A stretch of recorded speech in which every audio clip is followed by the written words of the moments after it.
Hey everyone, let's talk about something that's literally all around us, but completely invisible. Electricity. It powers everything from our phones to our lights, but have you ever really stopped to think about how it actually works? I mean, seriously, what actually makes a light bulb glow? You flick a switch, and boom, the room is full of light. But what's really going on inside those wires? What's happening inside that tiny bulb? Well, that's the mystery we're going to unravel today. All right, so here's our game plan. First, we'll cover what this flow of charge even is. Then, we'll meet the big three: voltage, current, and resistance. After that, we'll see how we can put things together in series versus parallel circuits. And finally, we'll get into the good stuff: power and heat. Let's get started. Okay, let's dive right in. First things first, what even is electricity? When we talk about an electric current, what are we actually talking about? You know, the easiest way to wrap your head around this is to think about a river. The flow of water gives you a water current, right? Well, electric current is basically the same idea. It's just a flow of electric charge, usually tiny little particles called electrons, moving through a wire. That's really all it is. It's charge on the move. But here's the catch. For that charge to keep flowing, it needs a complete, unbroken road to travel on. We call this an electric circuit. It has to be a continuous, closed loop. A perfect example is a simple torch, you know? When you slide that switch on, you're closing the loop, and the current can flow from the battery to the bulb and back again. The second you switch it off, you create a break in that road, and everything just stops. And this is pretty much what that circuit looks like on paper. You can see all the essential parts here. You've got the cell, that's the power source, the bulb, which is what we want to light up. The wires, of course, are the path, and that little switch is like the gatekeeper opening and closing the path. See? It's one continuous loop. So if we want to measure this flow, how do we do that? Well, that's what we call current, and we use the letter I for it. It's simply a measure of how much charge flows past a certain point in a certain amount of time. So you can just think of it as the rate of flow of our electrical river. All right, so we've got the basics of current down.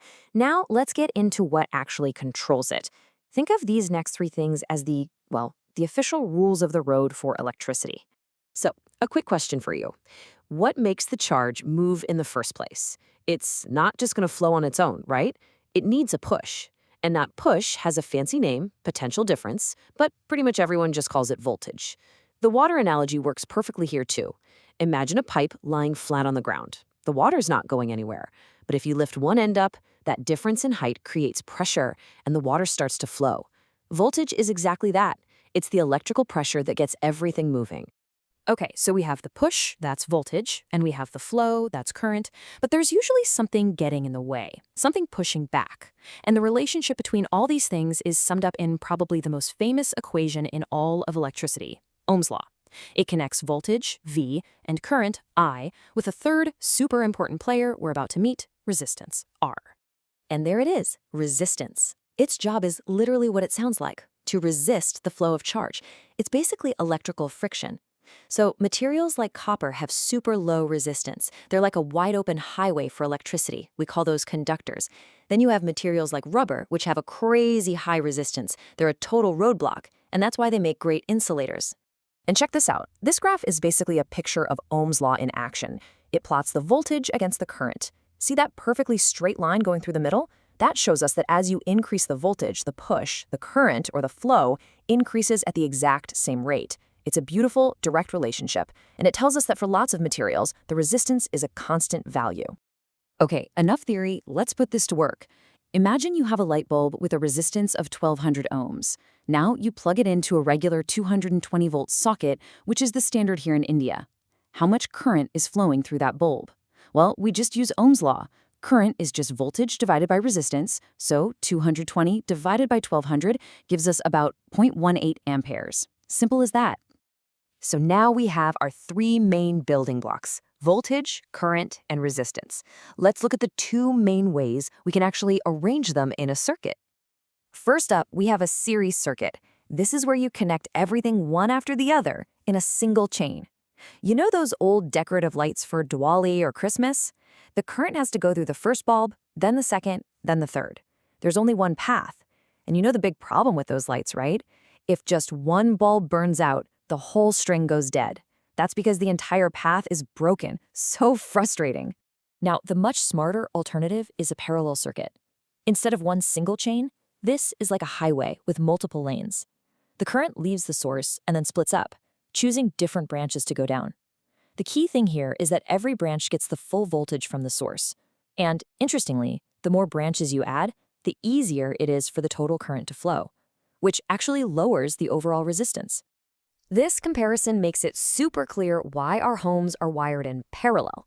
In a series circuit, if one thing breaks, everything goes dark. But in parallel, if your TV stops working, your lamp is still on because it's on a separate, independent branch. This design is what makes sure every single appliance in your house gets the full voltage it needs to work properly, all at the same time. Okay, a current flowing through a circuit isn't just some abstract concept. It has very real consequences. So for our final section, let's talk about two of the most important ones: heat and power. Have you ever noticed your phone charger getting a bit warmer when it's plugged in? That's the heating effect of current. Whenever electricity flows through anything with resistance, some of that electrical energy turns into heat. It's just inevitable.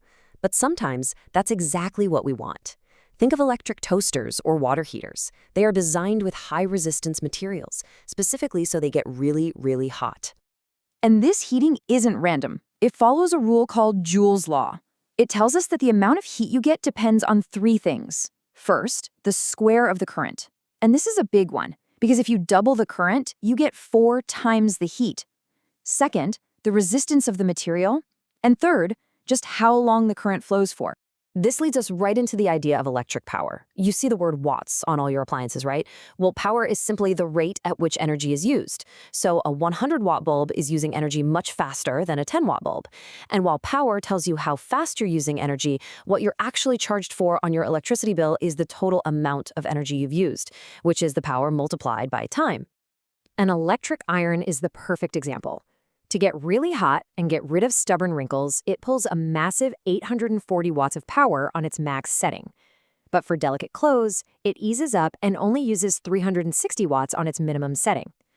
It's a clear example of how we control power to manage that heating effect. So, the crucial point here is that this heating is an unavoidable part of electricity. Sometimes we use it on purpose, like in an electric stove, but other times it's an annoying side effect that causes things like our phones or laptops to overheat. Managing this unwanted heat is actually a huge challenge for engineers. So there you have it. From a simple flow of charge all the way to the power that drives our entire world. Now, the next time you flip a light switch or plug in your phone, take a second. You actually know the science behind what's happening. So how many of these principles can you spot in action around you right now?